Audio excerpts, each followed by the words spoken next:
Amara believed that marriage would finally give her a safe place to belong.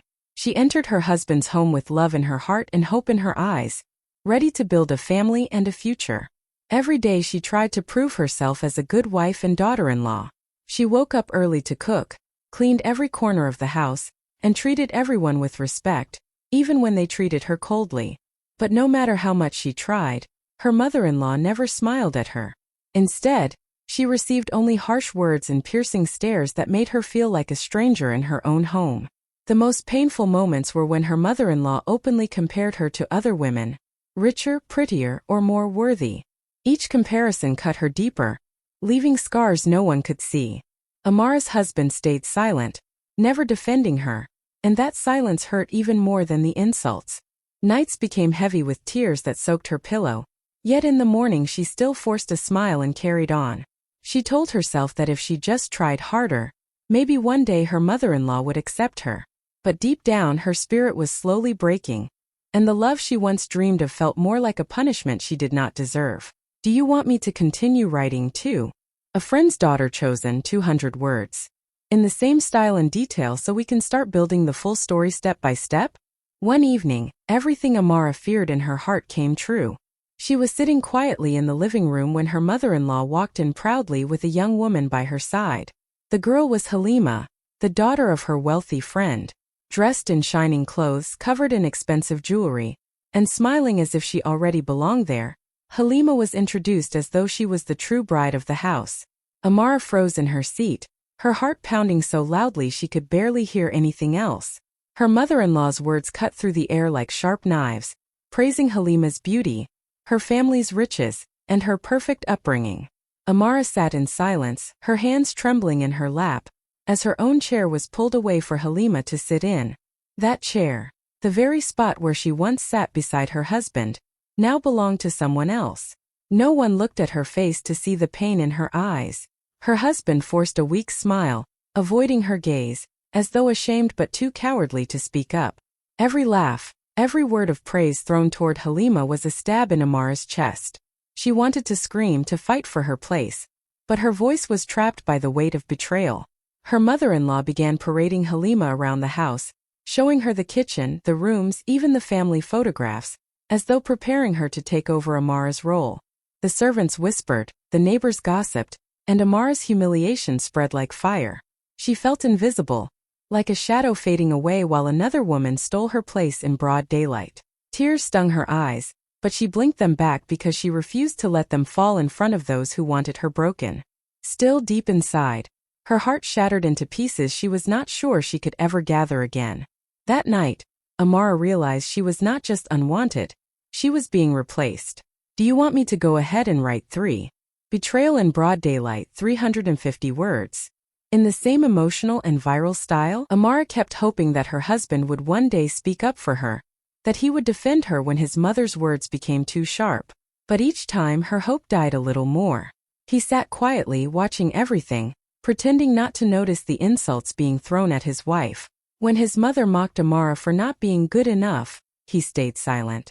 When she praised Halima for the smallest things, like pouring a glass of water or smiling politely, he clapped along as though Halima was a queen. Amara could not believe her eyes. This was the man who once held her hand and promised to love her forever. Now he was the one betraying her the most by doing nothing. The betrayal was not loud, but it was heavy. Every moment of silence from her husband was louder than 1,000 cruel words. It told her clearly, "You are alone." Amara felt like she was dying while still breathing. Her heart was alive, but her soul was being crushed day by day.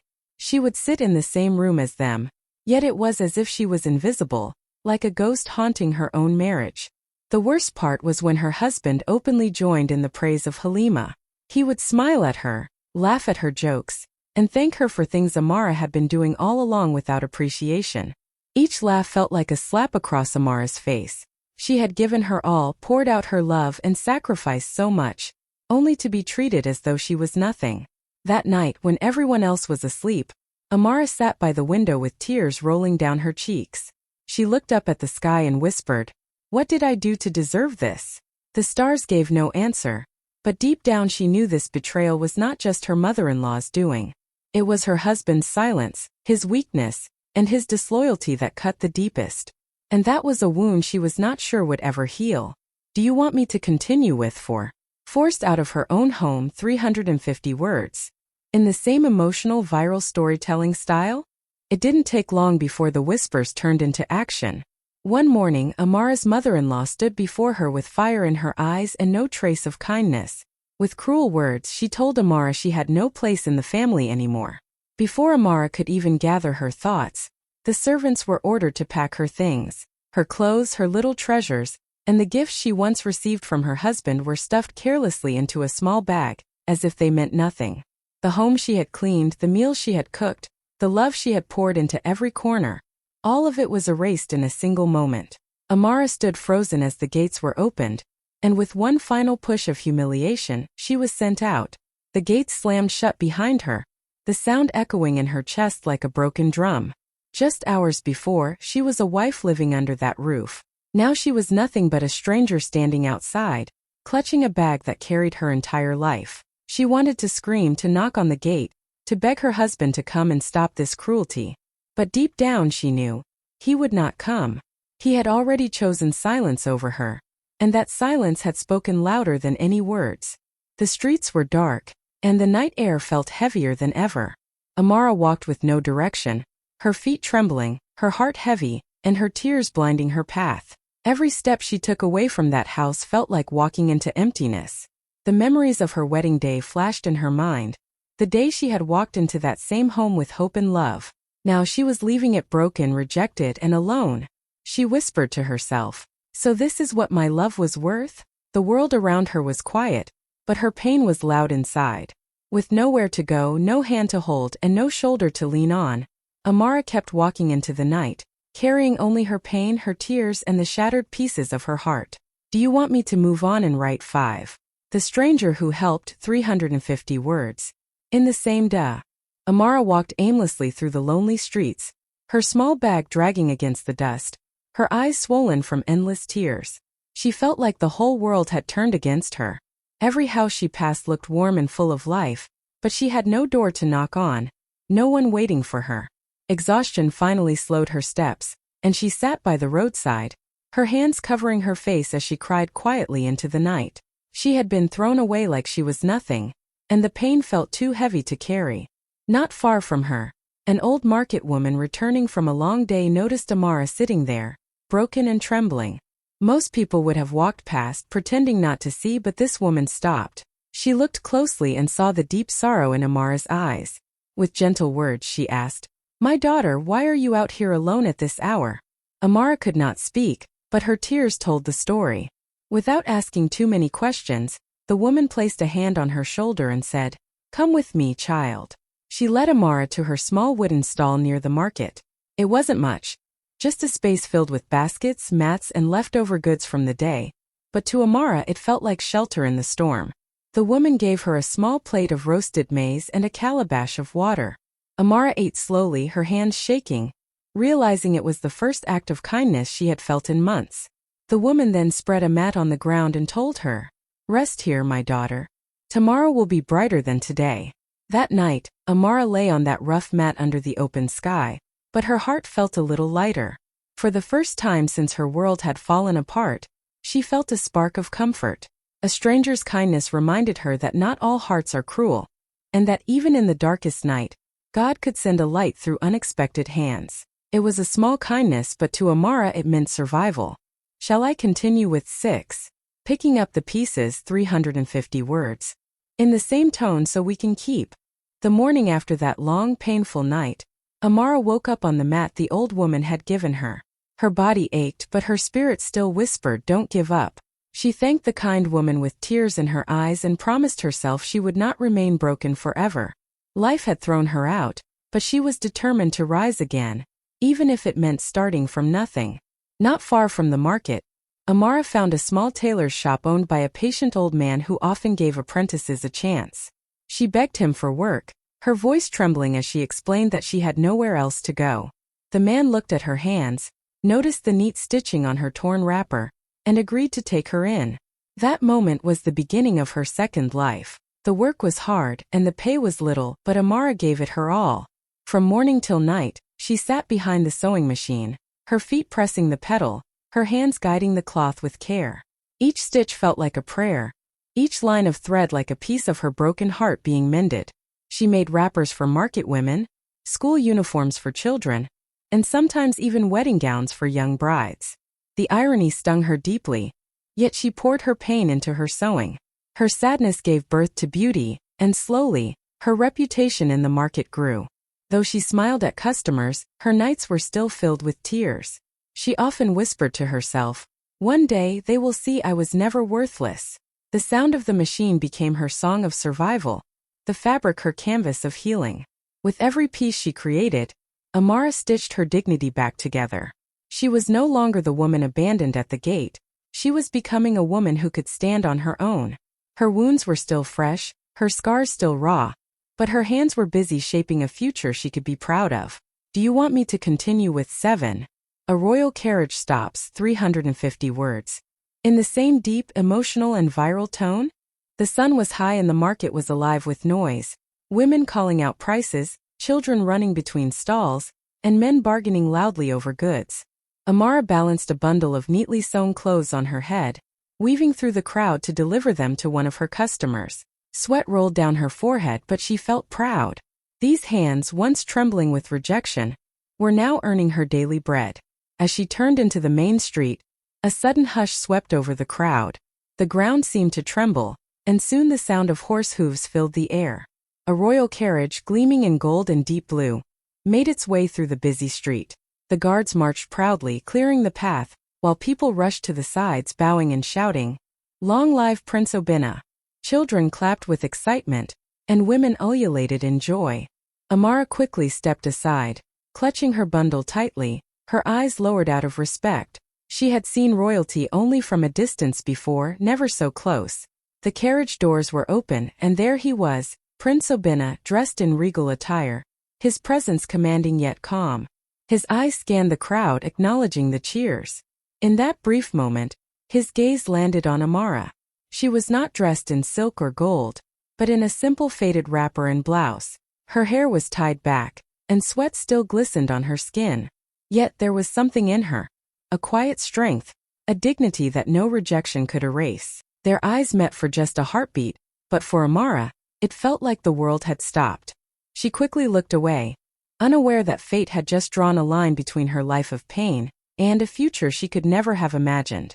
The carriage rolled past and the noise of the market returned, but Amara stood still for a moment, her heart strangely unsettled. She thought it was nothing, just chance.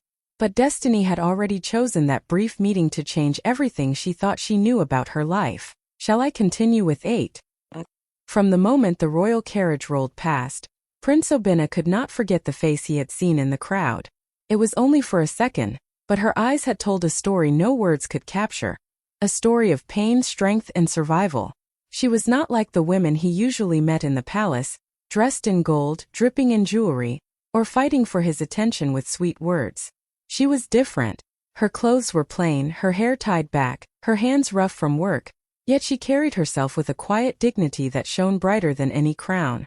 As the carriage moved on, Obinna found himself glancing back through the window, searching the crowd for her again. He wondered who she was, why she looked both broken and unshakable at the same time. That brief moment had stirred something in him, something deeper than curiosity. He had seen countless beautiful faces, but this one refused to leave his thoughts. Meanwhile, Amara continued her walk through the market, unaware of the storm she had awakened in the prince's heart. To her it was just a passing glance, a moment that meant nothing. She carried on with her bundle of clothes, focused only on survival. But destiny was already weaving her story into his.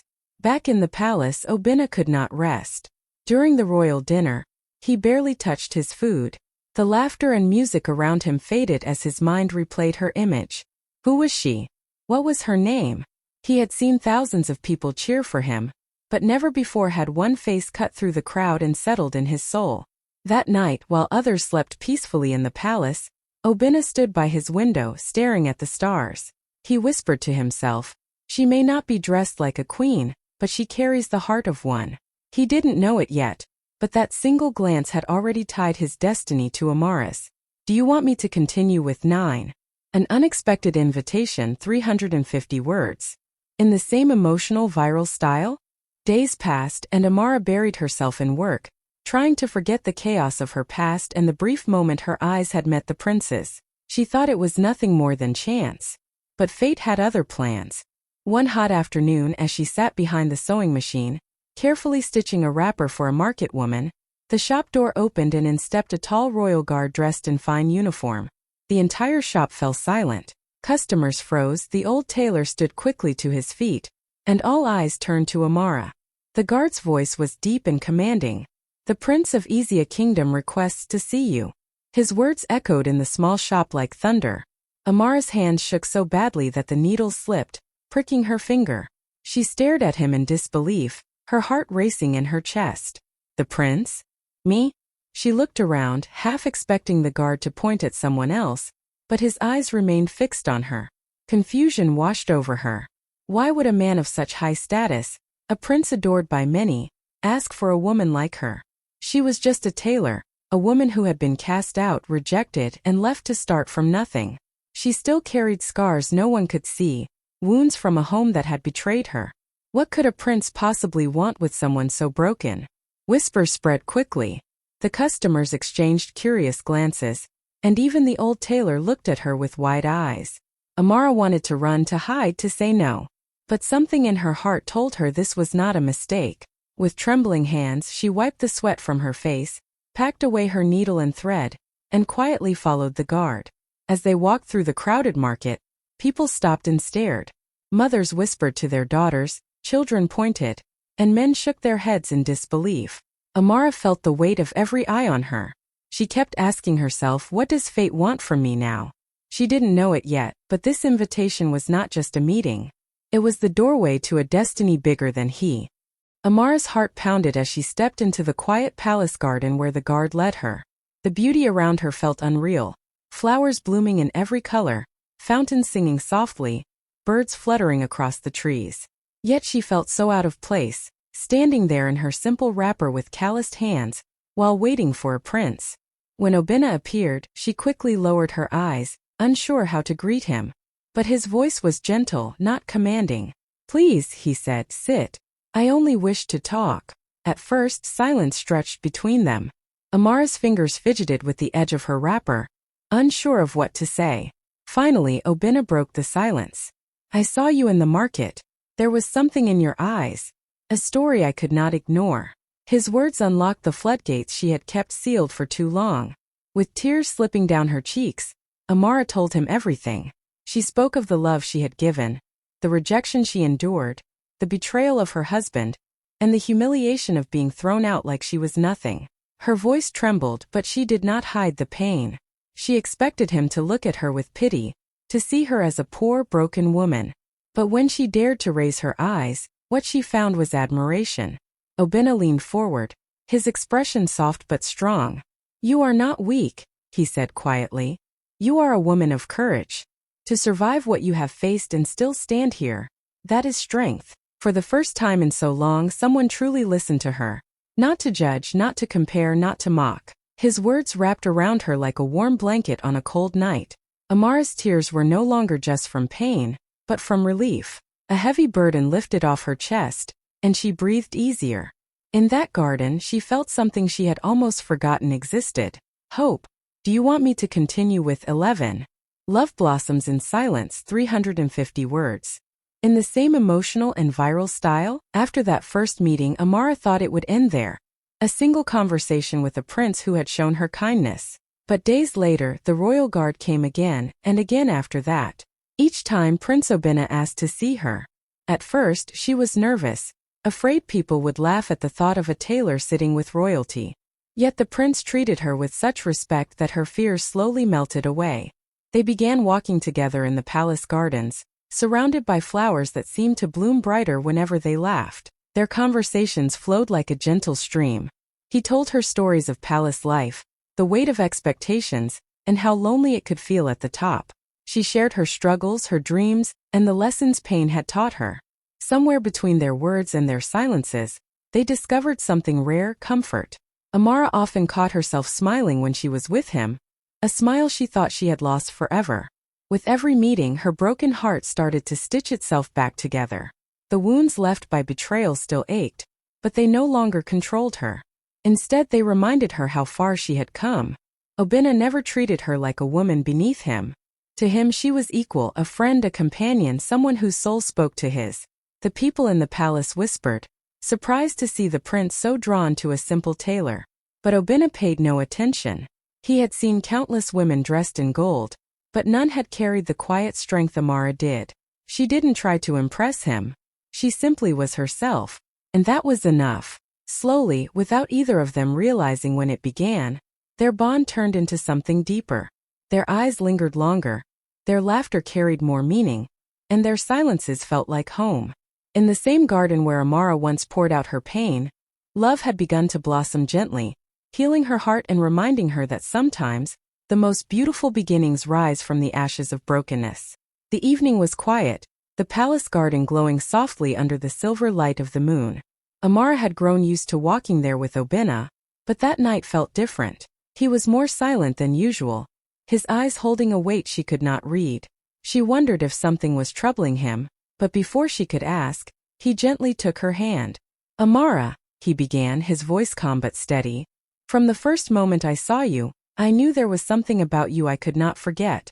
I thought it was only curiosity, but now I know it is much more."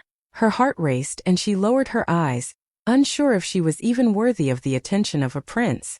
But Obinna lifted her chin with such gentleness that her fears melted. "You think you are broken because of what was done to you," he continued, his eyes never leaving hers. "But I don't see a broken woman. I see strength, I see dignity, I see my queen." Before Amara could even process his words, Obinna pulled a small golden ring from his pocket, a ring carved with the royal crest of Izia Kingdom. There were no guards around, no crowd, no pomp or noise. Just him, standing with humility and love, asking for her heart. Slowly, he slid the ring onto her trembling finger. Amara gasped, tears spilling down her cheeks. All the memories of rejection, humiliation, and betrayal flashed before her eyes, but now they no longer defined her. That moment erased every painful night, every cruel word, every silent wound.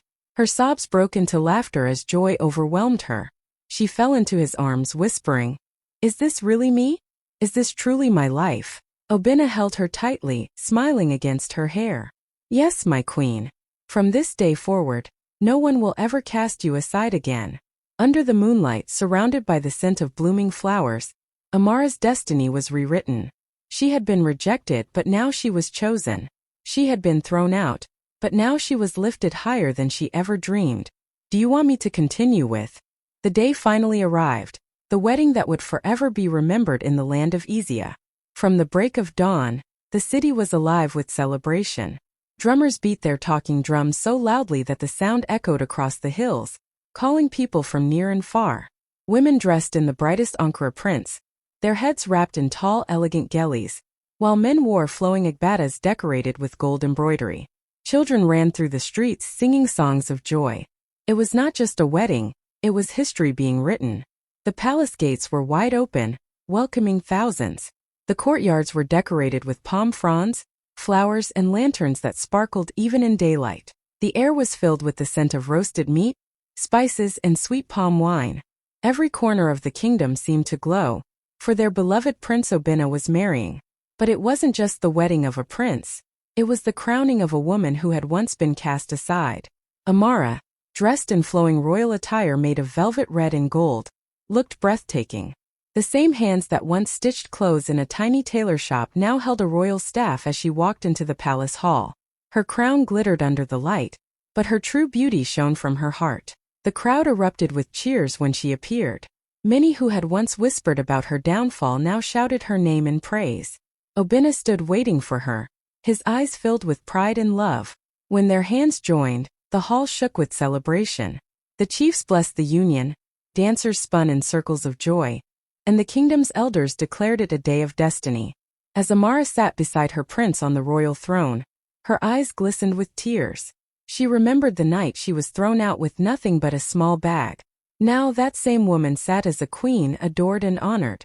Her journey from rejection to royalty was complete, and her story became a song of hope for every broken heart in the crowd. "Do you want me to see?" News of the royal wedding spread like wildfire. From the markets to the villages, from the farms to the city streets, everyone was talking about the tailor who became a queen. Songs were composed overnight, and dancers performed in her honor. But while the kingdom rejoiced, one heart burned with shame. Amara's former mother-in-law. She first heard the news from a neighbor who rushed into her compound excitedly saying, "Do you know the new queen? It is Amara, the very girl you once drove away." At first, she laughed in disbelief, thinking it was a cruel joke. But when more people arrived with the same story, and when the drums of celebration reached her ears, her face grew pale. She rushed to the gate, demanding answers from passers-by, and each one confirmed the same truth. The girl she had humiliated and replaced was now seated on the royal throne. Her heart twisted with bitterness. She had once boasted of choosing Halima, her friend's daughter, over Amara. She had praised her beauty, her family's wealth, and her so-called perfection.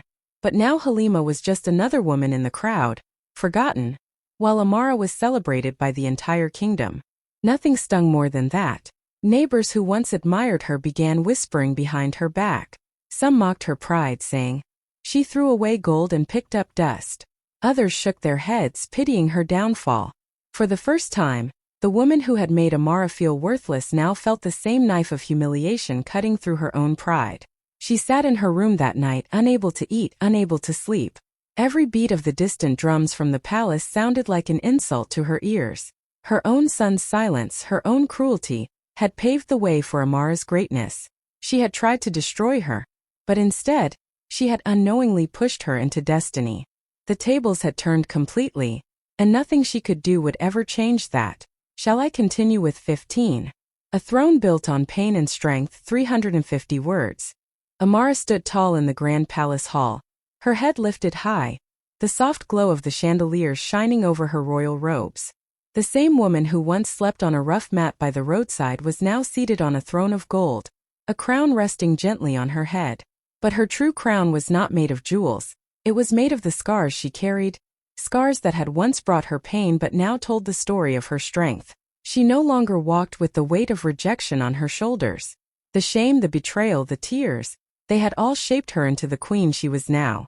Her presence inspired the women of the kingdom, reminding them that worth is not defined by who accepts you or who rejects you, but by the strength you carry inside. Many who once mocked her now admired her, and her story spread as a lesson. Sometimes rejection is not the end, but the beginning of a greater destiny.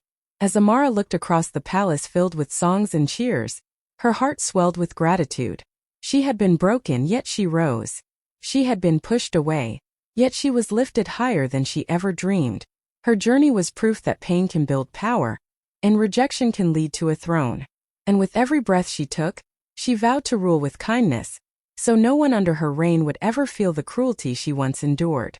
Do you want me to now combine all 15 parts into a single continuous 4,000-word script, so you have the complete story in one flow?